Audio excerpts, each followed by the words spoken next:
Good morning and welcome to another Macros for Editors video. Title today, Strange Characters for Macros. So I'm talking about the special characters that we have to use in the various macros that I produce. However, before we start, I want to give a big thanks. I'm very pleased that what I've called the macro teamwork seems to be growing, which is very encouraging. I produced the macros by the tourist route as a way of making it easier for people to get started with macros, and I've had lots of feedback on that, which is great, and done several updates already, so thank you to all those who sent in suggestions and corrections for typos. Secondly, those who have got started with the tourist route version some of them have actually started helping others to get started, which is really good.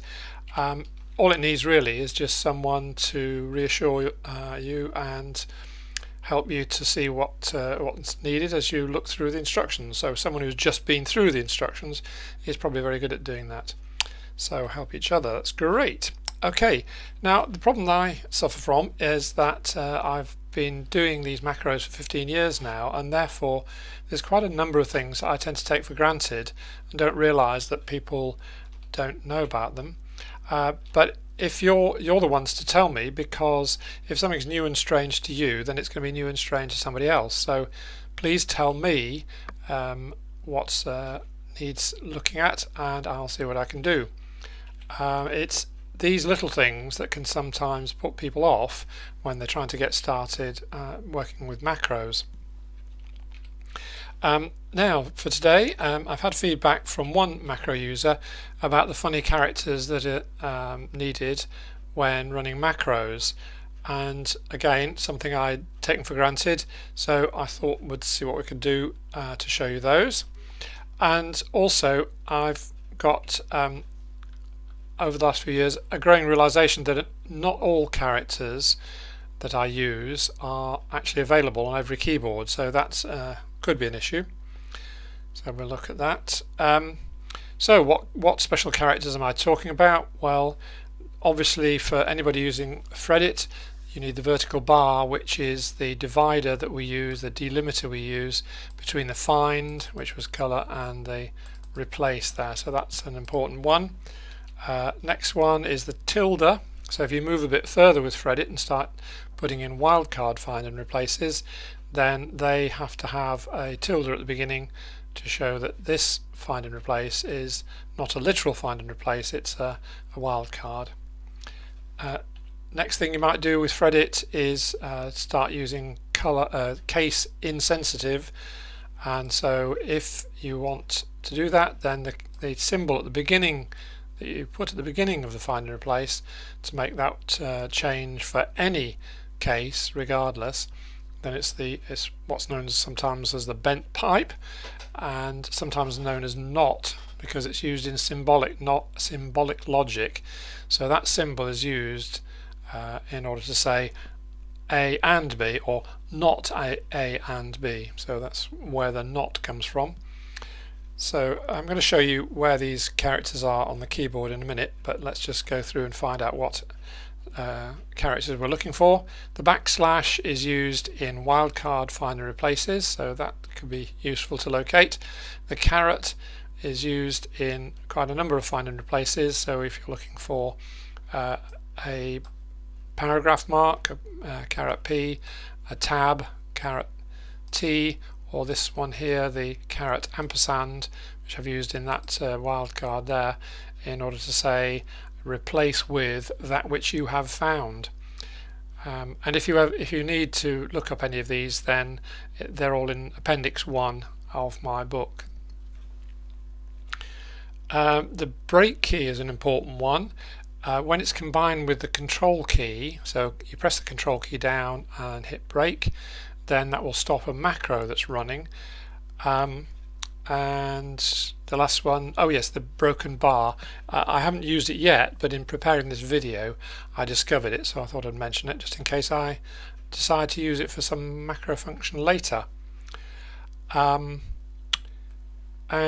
it's worth noting that the vertical bar on some keyboards it's actually marked as a broken bar, so the sort of elongated colon there is what you get, is what's marked on the key top, and when you press it then what you actually get is the vertical bar, which is what we need for Fredit. And again, in preparing this video, I discovered what the Altgr key, after all these years I've discovered what it's for. It stands for alternative graphic, and it's to generate some special characters. And if you've got any key tops, like if you look top left of your keyboard, you might see the back tick and the bent pipe and the broken bar. And those, when there are 3 symbols on a key top, or sometimes one of the symbols is actually on the side of the key top, then the character on the side of the key top, or bottom right of the key top, is generated when you hold the Alt-Gr key down first. So that's worth knowing, and it's used on some keyboards for accented characters, sort of a QT or that sort of thing. One thing that I have discovered relatively recently is how to stop a macro running, which, as I've said up here, is I normally use the control break. I accidentally discovered the other day that you can also do it by using Alt F11, which is the key.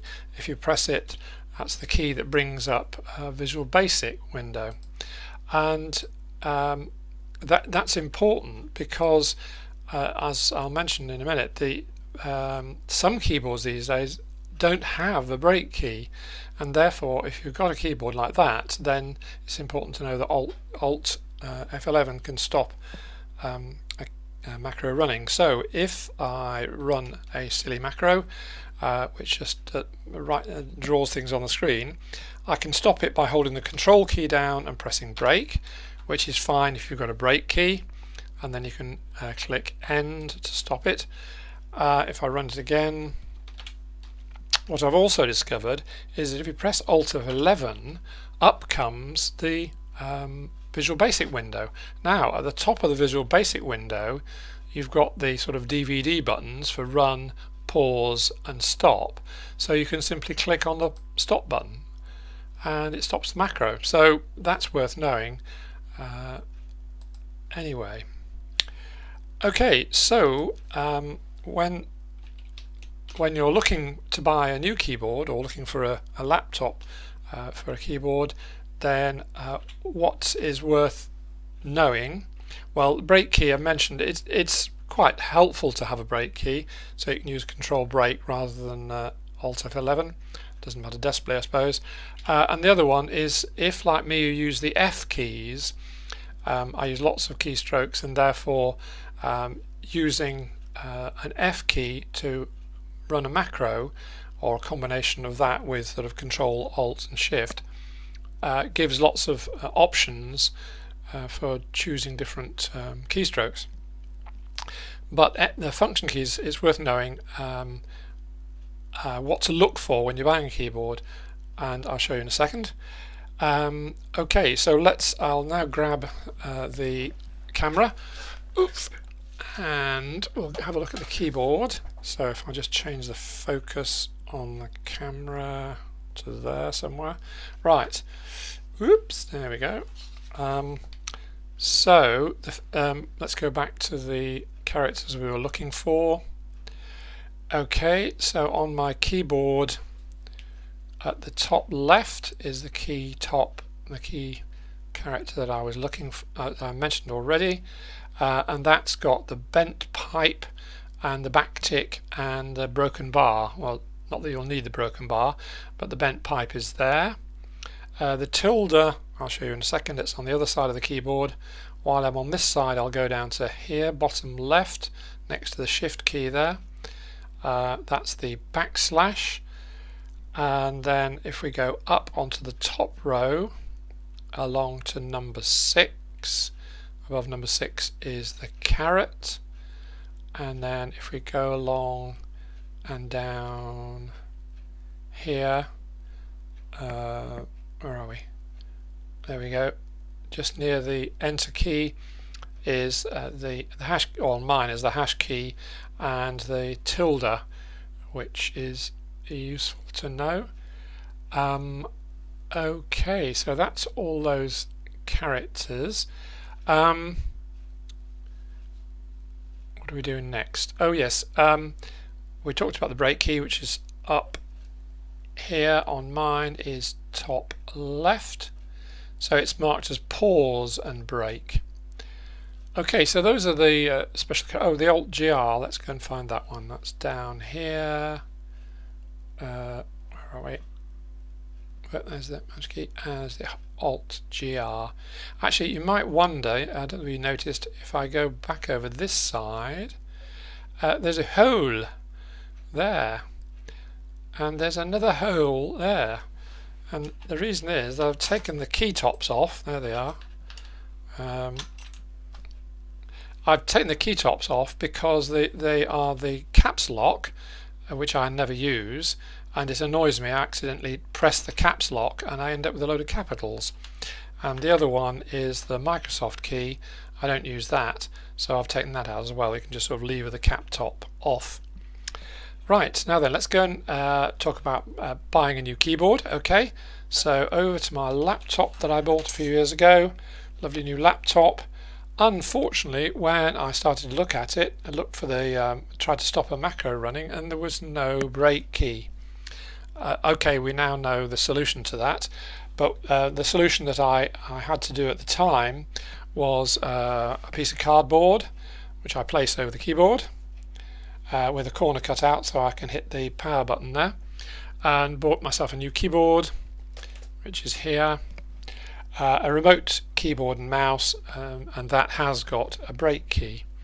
Now the reason I wanted to show you that and my laptop is because if you look at the laptop F keys, then